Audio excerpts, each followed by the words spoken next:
Today's edition, well, let's kickstart this with a quick wrap of news stories from real estate.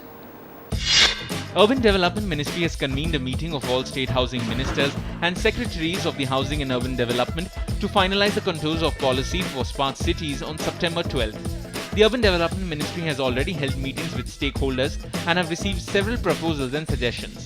The meeting will be chaired by Urban Development Minister Venkaiah Naidu. The government plans to set up 100 smart cities. Before finally launching the scheme, I want to take the states also on board on that particular issue. I had consultations, wide range of consultations with different stakeholders. I have taken the views of different members of parliament who have some, जिन्होंने कुछ रुचि दिखाया, जिनके पास कुछ ये है knowledge है, और उनसे भी बातचीत किया है, और साथ ही साथ कुछ फॉरेन गवर्नमेंट्स ने भी कुछ रुचि दिखाया, उन्होंने भी कुछ नोट्स भेजा है, और हमने सोचा हमारा प्रदेश सरकारों से भी बातचीत करना. कारण क्या है, हम फॉर्मुलेट करते हैं स्कीम का अमल करने का काम अंत में प्रदेश सरकार को करना पड़ेगा और अर्बन लोकल बॉडी को करना पड़ेगा.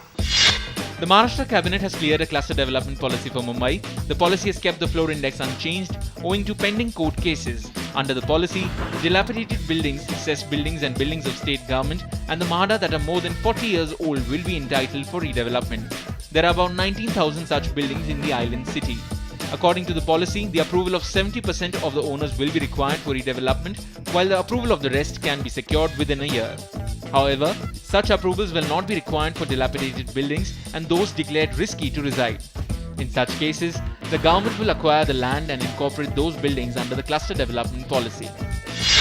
The centre has approved the Karnataka government's 3,000 crore rupees proposal to convert the Bangalore-Mysore road into a 6-lane national highway.